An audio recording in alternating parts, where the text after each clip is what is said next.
फंदे से लटकाया गया। फांसी का फंदा एक था, गर्दनें दो थी, एक बाबा राम शरण दास की थी और एक मौलवी आमिर अली की थी। आज ये हिस्ट्री अगर आपको पढ़नी है तो अयोध्या में एक बहुत मशहूर जगह है जहां इमली का झाड़ वो आज भी मौजूद है, उसे कुबेर का टीला कहते हैं। आर्कियोलॉजिकल सर्वे ऑफ इंडिया ने उस कुबेर के टीले के पास इस हिस्ट्री को लिखकर एक बोर्ड में लटकाया हुआ है। हरियाणा में एक जगह है हांसी, वहां की हिस्ट्री है कि यहां पर दो दोस्त रहा करते थे, एक का नाम था हुकुमचंद जैन और एक का नाम मुनीर बेग था। इस हिस्ट्री में लिखा है कि हुकुमचंद जैन और मुनीर बेग दोनों ने इतना डटकर अंग्रेजों का मुकाबला किया, इतना लोहा लिया कि नाभा, कपूरथला, कश्मीर और पटौदी राजाओं की मदद से पकड़कर इन्हें अंग्रेजों को सौंपा गया। अंग्रेज चाहते थे हांसी की लोग हमेशा के लिए डर जाएं, उनकी हिम्मतें टूट जाएं, तो ऐसी अनोखी सजा आपको इतिहास के किताबों में कभी नहीं मिलेगी। हुकुमचंद जैन और मुनीर बेग को साथ लाया गया। हुकुमचंद जैन को उनके मजहब के खिलाफ जिंदा दफना दिया गया और मुनीर बेग को उनके मजहब के खिलाफ चिता पर जिंदा जला दिया गया। मोतिहारी के लोगों, हमारे बीच एक ऐसा इंसान है जिसने गांधी जी की जान बचाई। इस इंसान का नाम बटक मियां अंसारी है।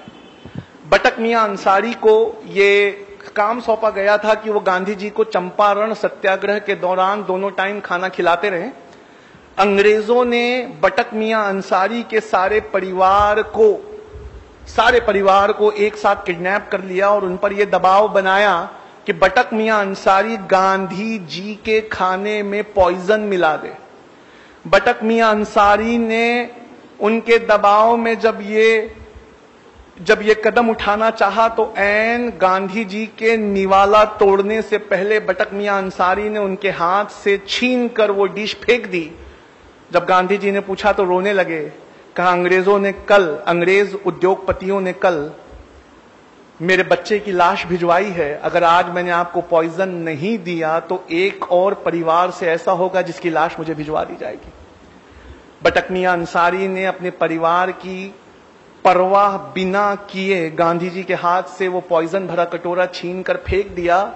ऐ मोतिहारी के लोगों, मैं उस वक्त वहां मौजूद था और मैं आज आपके बीच राष्ट्रपति बनकर आया हूं और गांधी जी की जान बचाने वाले इस बटक मियां अंसारी को उसके एवज में 50 एकड़ जमीन मोतिहारी में देना चाहता हूं। ये जिसकी स्पीच का टुकड़ा है वो हमारे भारत के पहले राष्ट्रपति बाबू राजेंद्र प्रसाद थे, जिन्होंने 1950 में बटक मियां अंसारी को जमीन का 50 एकड़ का टुकड़ा देना चाहा। बटक मियां अंसारी को वो 50 एकड़ जमीन कब अलॉट की गई तो लिखा है 1957 लग गए जमीन को अलॉट करते करते, तब तक बटक मियां अंसारी इस दुनिया में नहीं रहे। मपीला ये वर्ड है केरला के मुसलमानों के लिए।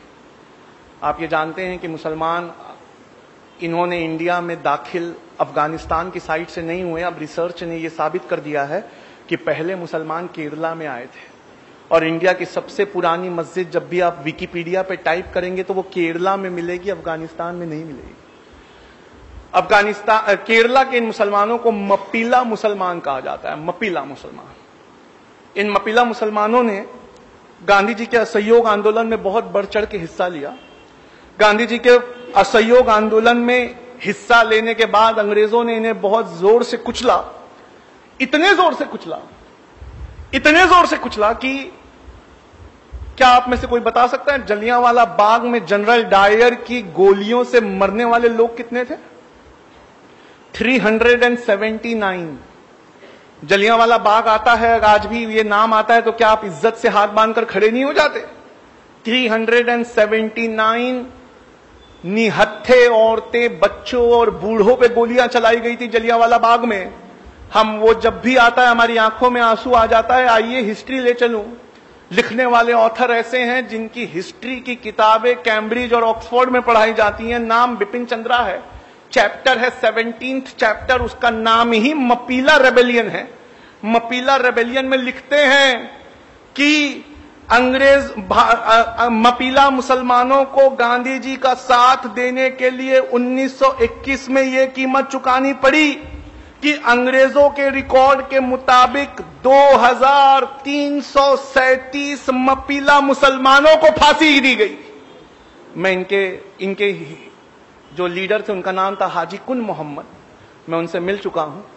उन्होंने बताया है कि गैर सरकारी रिकॉर्ड में 45,404 मपीला का नाम है। लोगों, इसमें एक जगह थी बेल्लारी ट्रेन ट्रेजेडी। इस बेल्लारी ट्रेन ट्रेजेडी में यह हुआ था कि 127 मुसलमानों को, क्रांतिकारी मुसलमानों को बिना खिड़की वाली एक वैगन में भरकर थिरूर से बेल्लारी भेजा जा रहा था। बिना खिड़की वाली इस वैगन, छोटी सी वैगन थी, उसमें 127 मुसलमान भरे हुए थे। बीच का एक स्टेशन कोयंबटूर पहुंचते पहुंचते 70 मुसलमानों ने दम तोड़ दिया और इनकी पोस्टमार्टम रिपोर्ट में लिखा है इनटॉलरेबल सफोकेशन, यानी असहनीय घुटन के वजह से ये मौत हुई। आखिरी इंसान जिसके बारे में मैं आज आपको बताना चाहूंगा वो अशफाकुल्ला खान थे। ये अशफाकुल्ला खान एक बेहतरीन क्रांतिकारी थे। काकोरी में चंद्रशेखर आजाद और राम प्रसाद बिस्मिल का साथ देने की वजह से पहले इन्हें अंडमान निकोबार के काले पानी की सजा हुई और बाद में वहीं सूली से लटका दिया गया। अशफाकुल्ला खान से मिलने जब उनका परिवार पहुंचा तो वो बेतहाशा रोने लगा और परिवार उत्तर प्रदेश में मिलने पहुंचा एक दिन पहले जब उन्हें काले पानी भेजा जा रहा था।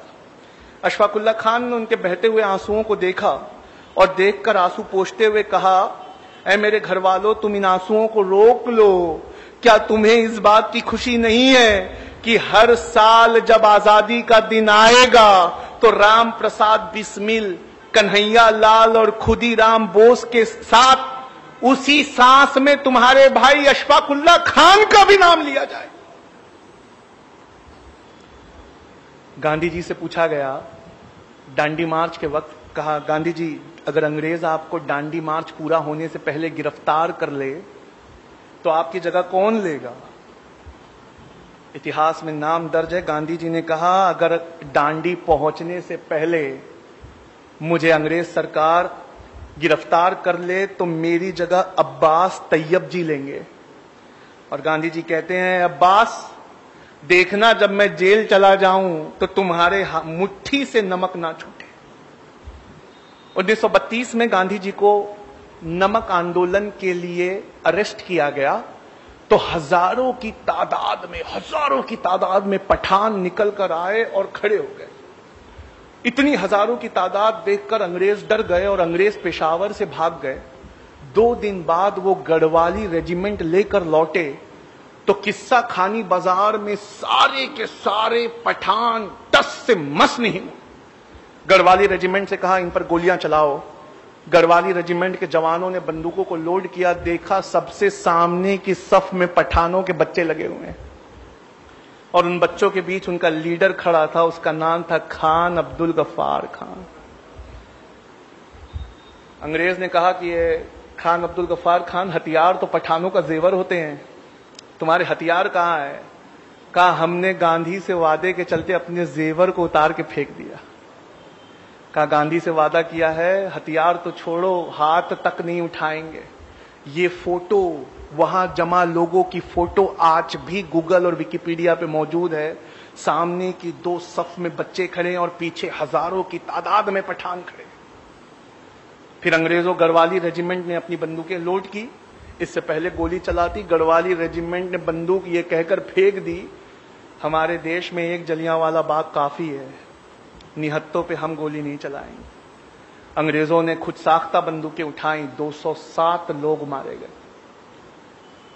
आप जानते हैं भारत सरकार ने उन्हें क्या इज्जत दी है खान अब्दुल गफ्फार खान को? मरणोपरांत यानी मरने के बाद भारत रत्न पुरस्कार से संवारा। खान अब्दुल गफ्फार खान का टाइटल है सीमा अंत गांधी यानी फ्रंटियर गांधी। उनको जो प्लाक मिला था भारत रत्न पुरस्कार, ये जो इंडिया का सबसे बड़ा पुरस्कार है, उन्हें दिया गया जबकि वो अफगानी थे, पर अफगानिस्तान उस वक्त इंडिया का हिस्सा था।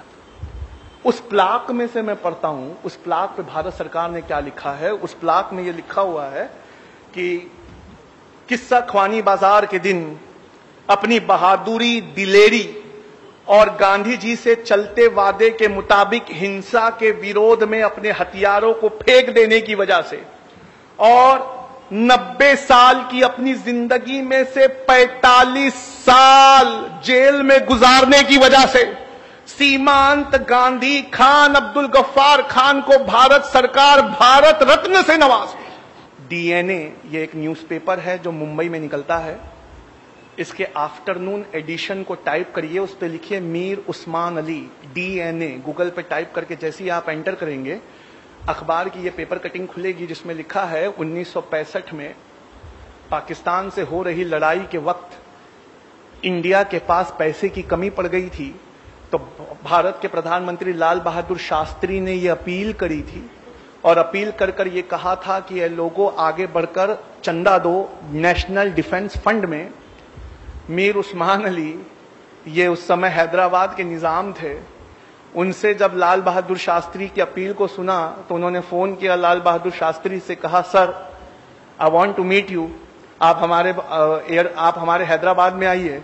कहा देखते नहीं, वार चल रहा है। कहा सर उसी के जिम्मन में मिलना है, मेरे पास फोटो मौजूद है, आप असरा के व्हाट्सएप ग्रुप से जुड़िए, मैं आपको वो फोटो फॉरवर्ड करता हूं। लाल बहादुर शास्त्री हाथ मिलाते हुए मीर उस्मान अली से, क्या आप जानते हैं 1965 में पाकिस्तान के खिलाफ लड़ाई के लिए इंडिया के इतिहास का सबसे बड़ा चंदा दिया गया था। 2015 तक वो रिकॉर्ड टूटा नहीं है। इंडिया का सबसे बड़ा चंदा मीर उस्मान अली ने 5000 किलो सोना दिया था। 5 टन सोना लाल बहादुर शास्त्री के हवाई जहाज में बेगम पेठ एयरपोर्ट हैदराबाद में लादते हुए फोटो डीएनए अखबार ने छापी है और इस रिपोर्ट को अप्रैल की 13 तारीख 2015 को द हिंदू नेशनल अखबार है, उसने फ्रंट पेज पर इस हेडिंग के साथ छापा है, close fist open handed Mir Osman Ali. 5 ton यानी 5000 किलो सोना, ये वो चंदा है जिस चंदे को आज तक किसी ने क्रॉस नहीं किया।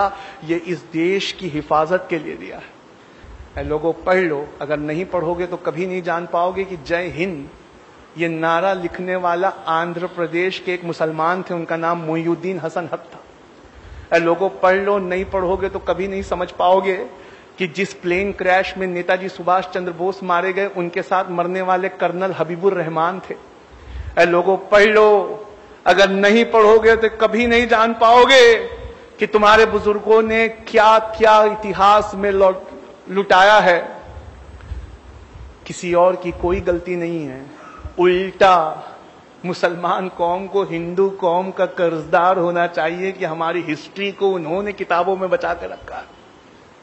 हमने अपनी हिस्ट्री के लिए कुछ नहीं किया। वक्त काफी हो चुका है, मैं इस बात को अपनी यहीं खत्म करता हूं और प्रोग्राम के बाद मैं घर नहीं जाने वाला, मैं यहीं बैठा हूं। आप आके मुझसे ये सबूत देख सकते हैं। वमा अलैना इल्लल बलाग। बहुत शुक्रिया।